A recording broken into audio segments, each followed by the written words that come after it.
108ാമത് മധ്യ Thiruvithamkoor orthodox convention എത്ര വിപുലമായിട്ടാണ് ഇവിടെ ഇത് സംഘടിപ്പിച്ചിരിക്കുന്നതെന്ന് എനിക്ക് മനസ്സിലാക്കുവാൻ സാധിച്ചില്ല. യുവതയുടെ ഒരു പരിച്ഛേദം തന്നെ ഇവിടെ സന്നിഹിതയായിരിക്കുക. ഈ വേദിയെ ധന്യമാക്കുന്ന നമ്മുടെ അധ്യക്ഷൻ ഫാദർ എ തോമസ് അവർ ഇവിടെ ഉദ്ഘാടനം ചെയ്യുന്ന അഭിനന്ദനായ ഡോക്ടർ എബ്രഹാം മാർ സറാഫി മെത്രോപ്പൊലീത്ത അവർ, മുഖ്യാതിഥിയും പ്രിയങ്കരനായ സുഹൃത്തുമായ അഡ്വക്കേറ്റ് ബിജു ഉമ്മൻ അവർ, റവറൻ ജോൺസൺ കല്ലിട്ടൻ കോറെപ്പിസ്കോപ്പ, ഫാദർ ബിജൂസ് മാത്യൂസ് പ്രക്കാൻ, ഇവിടെ സ്വാഗതം ആശംസിച്ച ശ്രീ നിതിൻ മണക്കാട്ട് മണ്ണിൽ കൃതജ്ഞത ആശംസിക്കുന്ന ശ്രീമതി അൻസു മേരി വർഗീസ്. ഈ പരിപാടിയിൽ കൃത്യസമയത്ത് തന്നെ എത്തണമെന്ന് ഞാൻ വിചാരിച്ചു. പക്ഷെ ഇന്ന് ഞായറാഴ്ച ആയതുകൊണ്ട് രാവിലെ മുതൽ ഒരുപാട് ചടങ്ങുകൾ തിരുവനന്തപുരത്തുണ്ടായിരുന്നു. ഞാനിപ്പോൾ വരുന്നത് കാട്ടാക്കടയിൽ നിന്ന്. അവിടെ 4 മണിക്കൊരു പരിപാടി ഉണ്ടായിരുന്നു. അതിൽ ഞാനല്ല താമസിച്ചത്. അവിടെ പങ്കെടുക്കുവാനുള്ള 1-2 ആളുകൾ താമസിച്ചിട്ടുണ്ട്.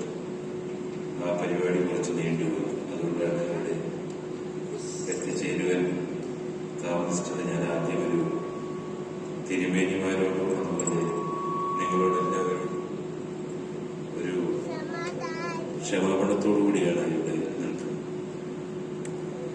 ഓർത്തഡോക്സ് സഭയുടെ വിവിധങ്ങളായ പരിപാടികളിൽ സ്ഥിരമായി പങ്കെടുക്കുന്ന ഒരു വ്യക്തിയാണ് ഞാൻ. ഒരു സ്ഥലത്തല്ലെങ്കിൽ മറ്റ് സ്ഥലങ്ങളിൽ എല്ലാവരെയും ഒക്കെ വല്ലപ്പോഴും ഇവിടെ ഇരിക്കുന്ന വൈദിക ശ്രേഷ്ഠന്മാരെയും, ഇവിടെ ഇരിക്കുന്ന പിതാക്കന്മാരെയും, ഇവിടെ ഇരിക്കുന്ന വിശ്വാസികളായിട്ടുള്ള ആളുകളെയും എവിടെയെങ്കിലും വെച്ചൊക്കെ ഏതെങ്കിലുമൊക്കെ സമയങ്ങളിൽ കണ്ടിട്ടുണ്ടാകും. എന്നും ഈ പ്രസ്ഥാനത്തോട് വലിയ സ്നേഹമാണ്. സ്നേഹത്തിന്റെ സഭയെന്ന് വിശേഷിപ്പിക്കാവുന്ന നമ്മുടെയൊക്കെ നാടിന്റെ അഭിമാനമാണ്. ഈ ഭാരതത്തിന്റെ അഖണ്ഡതയ്ക്ക് ഈ പ്രസ്ഥാനം നൽകുന്ന നിശ്ചലമായ സംഭാവനകൾ നമ്മളെ പോലെയുള്ള ആളുകൾ എപ്പോഴും ഓർക്കാറുണ്ട്. നമുക്കറിയാം, നമ്മുടെ ഈ ഭാരതത്തിന്റെ ആത്മീയ ചരിത്രം അത് പ്രധാനമായും ആർഷഭാരത സംസ്കാരം എന്നൊക്കെ പറയും, അല്ലെങ്കിൽ സനാതന സംസ്കാരം എന്ന് പറയും. സനാതനം എന്ന വാക്ക് അതിന്റെ പൂർണ്ണമായ അർത്ഥത്തിൽ തന്നെയാണ് ഞാനിവിടെ ഉപയോഗിക്കുന്നത്. സനാതനം എന്ന് പറയുന്നത് വെറുക്കപ്പെടേണ്ടുന്നൊരു വാക്കല്ല. അത് അതത് കാലത്തെ ജീവിച്ചിരിക്കുന്ന ഗുരുക്കന്മാരുടെ സംസ്കാരം. നമ്മുടെ രാജ്യത്തിന്റെ ആത്മീയതയ്ക്ക് ഊടും പാവും ഭംഗിയും ചാരുതയുമൊക്കെ നൽകിയത് ഇങ്ങനെയുള്ള ആത്മീയ പുരുഷന്മാരാണ്. നമ്മുടെ ഭാരതത്തിൽ ഹൈന്ദവമായ സന്യാസ പാരമ്പര്യം വെച്ച് മാത്രം ഇതിന്റെ സംസ്കാരത്തെ നമുക്ക് അളന്ന് തെറ്റിപ്പെടുത്തുവാൻ സാധിക്കുകയില്ല. ഇവിടേക്ക് കടന്നു വന്ന സഭകൾ, ഇവിടേക്ക് കടന്നു വന്ന വിവിധങ്ങളായ വിശ്വാസങ്ങൾ, ഇതെല്ലാം കൂടി ഒരുമിച്ച് ചേർത്ത് മാത്രമേ നമുക്ക് ഭാരത സംസ്കാരത്തെ കുറിച്ച് പറയുവാൻ സാധിക്കൂ.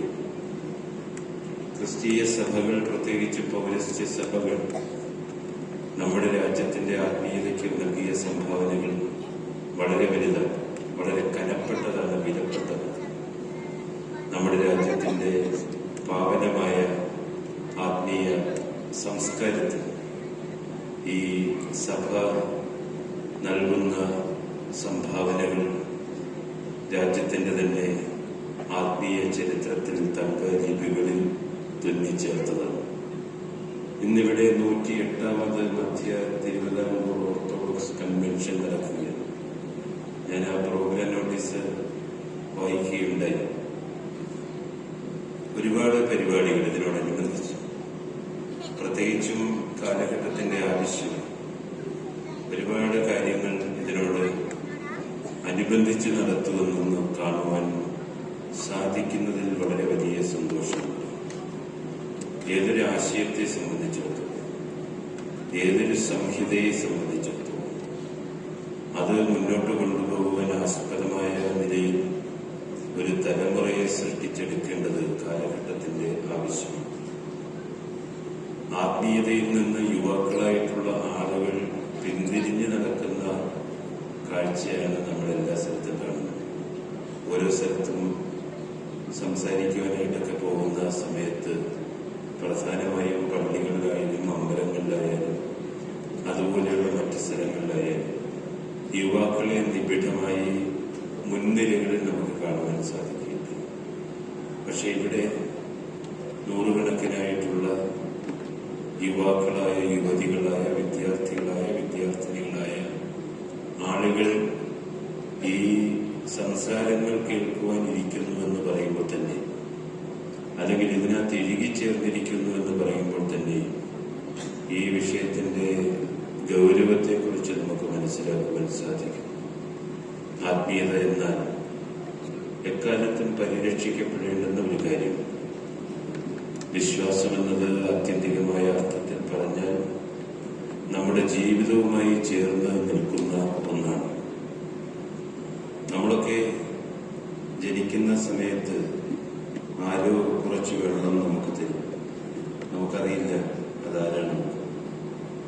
നമ്മളൊക്കെ മരിക്കുന്ന സമയത്തും ആരോ കുറച്ച് വെള്ളം നമുക്ക് തരും. നമുക്കറിയില്ല അതാരാണ് തരുന്നത്.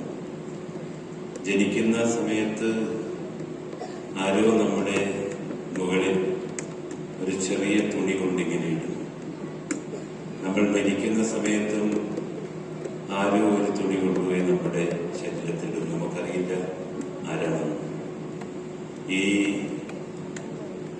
ജനനമെന്ന മൂന്നക്ഷരത്തിനും മരണമെന്ന മൂന്നക്ഷരത്തിനും ഇടയിലുള്ള ജീവിതമെന്ന മൂന്നക്ഷരത്തിലേക്ക് നമ്മൾ കടന്നുപോയിക്കൊണ്ടിരിക്കുന്ന സമയത്ത് കേവലമായ ജീവിതത്തിന്റെ നിരർത്ഥകതയെ തിരിച്ചറിയുവാൻ, അല്ലെങ്കിൽ അതിന്റെ ശൂന്യതയെ തിരിച്ചറിയുവാൻ, ഒരു കുഞ്ഞ് കരച്ചിലിനും ഒരു വലിയ മൗനത്തിനും ഇടയിലാണ് നമ്മുടെ ഓരോരുത്തരുടെയും ജീവിതം. ദൈവം നമുക്ക് തന്നിരിക്കുന്ന ഈ ജീവിതത്തിന്റെ വളരെ ഹ്രസ്വമായ കാലഘട്ടത്തിൽ ജീവിതത്തിന്റെ സ്വത്വത്തെ തിരിച്ചറിയുവാൻ നമുക്ക് കഴിയുമ്പോഴാണ് ജീവിതത്തിന്റെ നിരർത്ഥകമായ ശൂന്യതയെ നമുക്ക് മറികടക്കുവാൻ സാധിക്കും. ഈ രാത്രി ഉറങ്ങാൻ കിടക്കുന്ന സമയത്ത് നമുക്കറിയില്ല നാളെ രാവിലെ നമ്മൾ എഴുന്നേൽക്കുമെന്ന്. ഈ ദൈവത്തിന്റെ നീട്ടിത്തരുന്ന ആയുസ്സെന്ന ആശ്വാസത്തിൽ കരികില പോലെ പറന്നു നടക്കുന്ന ആളുകളാണ് യഥാർത്ഥത്തിൽ നമ്മൾ ഓരോരുത്തരും. ഓരോ പ്രഭാതത്തിനും നമ്മളെല്ലാവരും നന്ദി പറയണമെന്ന് പറയും.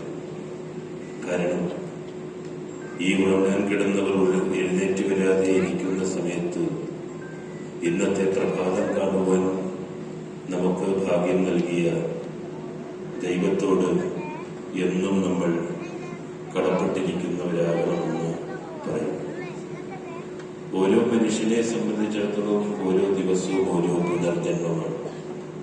നമ്മളൊക്കെ തകർന്നുപോയ ഇടങ്ങളിൽ നിന്ന്, നമ്മളൊക്കെ വലിച്ചെറിയപ്പെട്ട ഇടങ്ങളിൽ നിന്ന്, ആത്മഹത്യയുടെ മുനമ്പുകളിൽ നിന്ന്, വേദനകളിൽ നിന്ന്, ദുഃഖങ്ങളിൽ നിന്ന്, കഷ്ടപ്പാടിൽ നിന്ന്, നൊമ്പരങ്ങളിൽ നിന്ന്, തകർച്ചകളിൽ നിന്ന്, വഴിമുട്ടിയ ഗതിമുട്ടിയ ജീവിതത്തിന്റെ മുന്തിയ ദ്വീപുകളിൽ നിന്ന് നമ്മളൊക്കെ ഓരോ ദിവസവും പുനർജനിച്ചുകൊണ്ടിരിക്കുന്നു.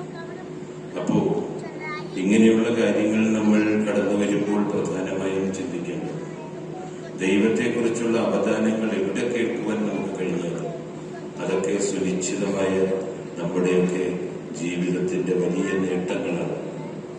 ഇവിടെ സംസാരിക്കുന്നത് ദൈവത്തിന്റെ അവദാനത്തെക്കുറിച്ചാണ്, നന്മകളെക്കുറിച്ചാണ്, ലോകത്തിന്റെ വിശ്വാസത്തെക്കുറിച്ചാണ്, ലോകത്തിന്റെ ഇനിയുള്ള പോക്കിനെ കുറിച്ചാണ്. നമുക്കറിയാം ഈ നൂറ്റാണ്ട് നമ്മളിപ്പോ സോഷ്യൽ മീഡിയ ഒക്കെ പ്രധാനമായും നോക്കുന്ന സമയത്ത് നമ്മളെല്ലാവരെയും വേദനിപ്പിക്കുന്ന ഒട്ടനവധി സംഭവങ്ങൾ നമ്മൾ കാണുന്നു, കേൾക്കുന്നു.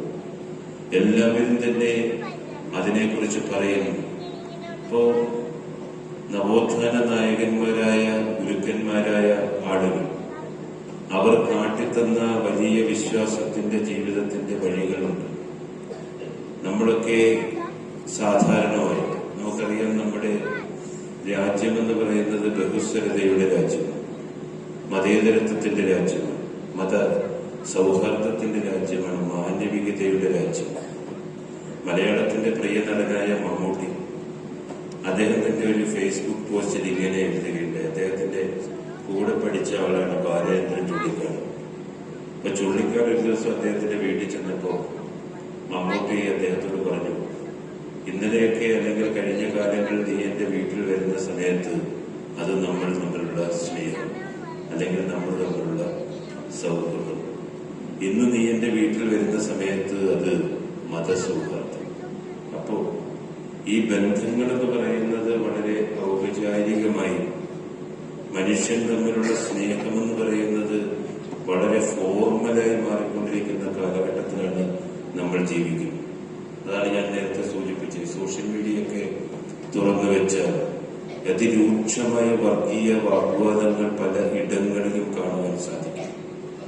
നമ്മളൊക്കെ പണ്ട് പഠിക്കുന്ന സമയത്ത്, ഞങ്ങളൊക്കെ ജീവിക്കുന്ന സമയത്ത് ജാതിയെക്കുറിച്ചോ മതത്തെക്കുറിച്ചോ വർണ്ണത്തെക്കുറിച്ചോ വർഗത്തെക്കുറിച്ചോ നിറത്തെക്കുറിച്ചോ ഒന്നും ചിന്തിക്കുന്ന ഒരു കാലഘട്ടമായിരുന്നില്ല.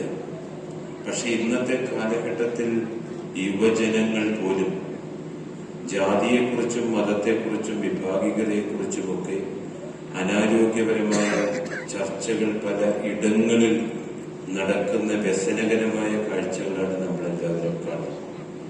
സമൂഹം അതിരൂക്ഷമായ നിലയിൽ വർഗീകരിക്കപ്പെടുന്ന കാഴ്ചയാണ്. കഴിഞ്ഞ ദിവസങ്ങളിലെയും ഇടയ്ക്കുള്ള പല പ്രസ്താവനകളും നോക്കിയാൽ അത് വരുന്നത് രാഷ്ട്രീയ നേതാക്കന്മാരുടെ ഇടയിൽ നിന്നില്ല, സാംസ്കാരിക നേതാക്കന്മാരുടെ ഇടയിൽ നിന്നില്ല. ഓരോ മതത്തെയും അത് കൈയാളുന്ന അതിന്റെ പ്രയോക്താക്കളായ അതിന്റെ പ്രചാരകരായ ആളുകൾ അങ്ങനെയുള്ള കാര്യങ്ങൾക്ക് കൂടുതൽ പ്രാധാന്യം കൊടുത്തുകൊണ്ട് അനാരോഗ്യപരമായ പല കാര്യങ്ങളും ചർച്ച ചെയ്യപ്പെടും. ഇവിടെ ഇന്നത്തെ ഈ സമ്മേളന വേദി തികച്ചും ഒരു മാനവികതയെക്കുറിച്ച്, ദൈവസ്നേഹത്തെക്കുറിച്ച് ചിന്തിക്കുവാനുള്ള വേദി കൂടിയാണെന്ന് മനസ്സിലാക്കുവാൻ സാധിക്കും.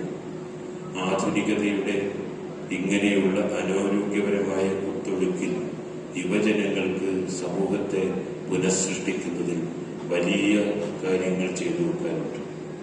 അങ്ങനെയുള്ള ഭാഗതയത്വമാണ് ഇങ്ങനെയുള്ള ചർച്ചകളിലൂടെ വളർന്നു വരുന്നത്, ഉരുത്തിരിഞ്ഞു വരുന്നത് എന്ന് മനസ്സിലാക്കുവാൻ സാധിക്കും.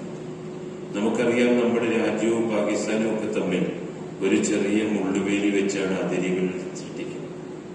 അപ്പൊ ഈ പറമ്പിന്റെ അപ്പുറത്തെ ഒരു വീടും അതിന്റെ അപ്പുറത്തെ ഒരു വീടും തമ്മിൽ ഒരു മതിലോ വേലിയോ വെച്ചുകൊണ്ടാണ് വേർതിരിക്കുന്നത്. പക്ഷേ അതൊരു പദാർത്ഥ ലോകത്തിന്റെ ആവശ്യമാണ്. എന്നാൽ മനുഷ്യരുടെ മനസ്സുകളിൽ വേലികൾ സൃഷ്ടിക്കുമ്പോഴാണ് അവിടെ അകലങ്ങൾ സൃഷ്ടിക്കുന്നത്. ആ അകലങ്ങളാണ് പിന്നെ വിദ്വേഷത്തിന്റെ പാതയിലേക്ക് മാറുന്നത്. സമൂഹത്തിൽ നടമാടിക്കൊണ്ടിരിക്കുന്ന വിഭാഗികമായ പ്രവണതകളെ ചെറുത്തു തോൽപ്പിക്കുവാൻ വിശ്വാസികളായ പൊതുസമൂഹത്തിന് സാധിക്കും. വിശ്വാസത്തിലെ യുവാക്കളായ ആളുകൾക്ക് സാധിക്കും. നമുക്കറിയാം, നിങ്ങളൊക്കെ പഠിക്കുന്ന സമയത്ത്, നിങ്ങളൊക്കെ ഇപ്പോ ജോലി ചെയ്യുന്ന സമയത്ത് നിങ്ങളുടെയൊക്കെ മനസ്സുകളിൽ അങ്ങനെയുള്ള വിഷവിത്തുകളൊന്നും പാകപ്പെടുന്നില്ല എന്ന് മനസ്സിലാക്കുവാൻ സാധിക്കും. അതിന്റെ പ്രധാനപ്പെട്ട കാരണമെന്ന് പറയുന്നത് ആശയപരമായ അവബോധമാണ്. ആത്മീയതയിൽ ആശയപരമായ അവബോധം സൃഷ്ടിച്ചെടുക്കും. ക്രിസ്തുവിനെ, ഭഗവാനെ, ഗുരുക്കന്മാരെയൊക്കെ സംബന്ധിച്ചിടത്തോളം അവർ സമൂഹത്തിന് പകർന്നു നൽകിയത് ആശയപരമായ സ്വത്തും അവരവരുടെ മതങ്ങളിൽ സൃഷ്ടിക്കുവാനായിട്ടാണ്. ഓരോ മതത്തിന്റെ ഉൾക്കാമ്പുകളായി നിൽക്കുന്ന സംഹിതകളെ ഉൾക്കൊണ്ട് അതിലെ വാക്കുകളെ പിന്തുടർന്ന് അതിലൂടെ ജീവിച്ച് അതിലൂടെ ചലിച്ച് തികച്ചും മാനവികമായ നിലയിൽ നമ്മുടെ ജീവിതത്തെ പരുവപ്പെടുത്തുമ്പോഴാണ് സമൂഹത്തിൽ ഉപയുക്തരാകുന്ന രീതിയിൽ നമുക്ക് വളരുവാൻ സാധിക്കുന്നത്, സമൂഹത്തെ പഠിക്കുവാൻ സാധിക്കുന്നത്, സമൂഹത്തോട് നിരന്തരമായി നമുക്ക് ഇടപെടുവാൻ സാധിക്കും. ഇന്ന് ഒരുപാട് കാര്യങ്ങൾ സംസാരിക്കുവാനായിട്ട് ഞാൻ തയ്യാറെടുത്ത് വന്നതാണ്. പക്ഷേ ഇവിടുത്തെ ഇത്രയും ലേറ്റായി ഇവിടെ ഉദ്ഘാടനം പോലും ഞാൻ വരുന്നതിന് വേണ്ടിയിട്ട് മാറ്റിവെച്ചു. നിങ്ങൾക്കും ഇവിടെ ഒന്ന് പോയിട്ട് പല കാര്യങ്ങളൊക്കെ പല ദൂരസ്ഥലങ്ങളിലുമൊക്കെ എത്തിച്ചേരുവാനുണ്ട്. ഞാൻ സുദീർഘമായി ഒന്നും തന്നെ പറയുന്നില്ല. എന്നെ ഇവിടെ ക്ഷണിച്ച ഇതിന്റെ സംഘാടകരോടുള്ള എന്റെ സ്നേഹാദരങ്ങൾ ഈ അവസരത്തിൽ അറിയിക്കുന്നു. സഭയിലെ എല്ലാ പിതാക്കന്മാരോടുമുള്ള ആദരവ് ഞാൻ അറിയിക്കുന്നു. ഞാൻ എല്ലാ സഭാവേദികളിലും പറയുന്ന ഒരു പേരുണ്ട്, പരിശുദ്ധനായ ബസേലിയോസ് മാർത്തോമാ മാത്യൂസ് പിലിയൻ കാത്തോലിക്ക ബാബ തിരുമേനി. ഞാൻ നിങ്ങളെപ്പോലെ ചെറുപ്പക്കാരനായിരുന്ന സമയത്ത്, സന്യാസത്തിലേക്ക് കടന്നു വരുന്ന ആ സമയത്ത് എന്നെ ഇത്ര ആഴത്തിൽ സ്വാധീനിച്ച മറ്റൊരു യുഗപുരുഷനില്ല, ഗുരുവില്ല. ഞാൻ അദ്ദേഹത്തെ ഗുരുതുല്യനായി കാണുന്നു. അദ്ദേഹം ശാന്തിഗിരി ആശ്രമത്തിൽ ദിവസങ്ങളോളം താമസിച്ച കാര്യമാണ് എന്റെ മനസ്സിലേക്ക് ഓർമ്മ വരുന്നത്. അദ്ദേഹത്തെ ശുശ്രൂഷിക്കുവാൻ, അദ്ദേഹത്തിന്റെ അടുത്തിരിക്കുവാൻ, ആ വചനങ്ങൾ കേൾക്കുവാൻ, സൂര്യഭാസ്വരമായ ആ ജീവിതത്തെ തൊട്ടടുത്ത് അറിയുവാനൊക്കെ എനിക്ക് സാധിച്ചു. നമ്മുടെയൊക്കെ ജീവിതത്തിൽ നമുക്ക് ജീസസിനെയോ പ്രോഫറ്റ് മുഹമ്മദിനെയോ ശ്രീകൃഷ്ണനെയോ ശ്രീനാരായണ ഗുരുവിനെയോ ഒന്നും നമുക്കങ്ങനെ കാണുവാൻ സാധിക്കുകയില്ല. പക്ഷെ നമ്മൾ ജീവിച്ചിരിക്കുന്ന കാലഘട്ടത്തിൽ നമ്മുടെയൊക്കെ കൂടെ ഇങ്ങനെയുള്ള ആളുകളെ, മഹാത്മാക്കളായിട്ടുള്ള ആളുകളെ കാണുവാൻ സാധിക്കുന്നത് ജീവിതത്തിലെ ഏറ്റവും വലിയ പരമമായ ഭാഗ്യമാണ്. ഖലീൽ ജിബ്രാൻ പറഞ്ഞ ഒരു വാക്കാണ് പെട്ടെന്ന് ഈ കൺക്ലൂഷനിലേക്ക് എന്റെ വാക്കുകളായി എനിക്ക് പറയുവാൻ തോന്നുന്നു. നമ്മുടെയൊക്കെ ഹൃദയം ദൈവത്തിന്റെ പേനയാക്കി മാറ്റുക. അവിടെ അവൻ ജീവിതത്തെക്കുറിച്ച് എഴുതട്ടെ, സ്നേഹത്തെക്കുറിച്ച് എഴുതട്ടെ, നന്മകളെക്കുറിച്ച് എഴുതട്ടെ, ജീവിച്ചിരിക്കുമ്പോൾ ചെയ്യേണ്ട പുണ്യത്തെക്കുറിച്ച് എഴുതട്ടെ, വാത്സല്യത്തെക്കുറിച്ച് എഴുതട്ടെ, പരസ്പരമായ നൈരന്തര്യത്തെക്കുറിച്ച് എഴുതട്ടെ. ദൈവത്തിന്റെ കരങ്ങളിലെ പേനയായി മാറുവാൻ ഈ യുവാക്കളായ, യുവതികളായ ഈ മക്കൾക്ക് സാധിക്കട്ടെ എന്ന് ഈ അവസരത്തിൽ പറഞ്ഞുകൊണ്ട് എന്നെ ഇവിടെ ക്ഷണിച്ച സംഘാടകരോടുള്ള സ്നേഹാദരങ്ങൾ അറിയിച്ചുകൊണ്ട് ഒരിക്കൽ കൂടി ക്ഷമാപണം നടത്തിക്കൊണ്ട് ഞാൻ ചുരുക്കുന്നു. നന്ദി, നമസ്കാരം.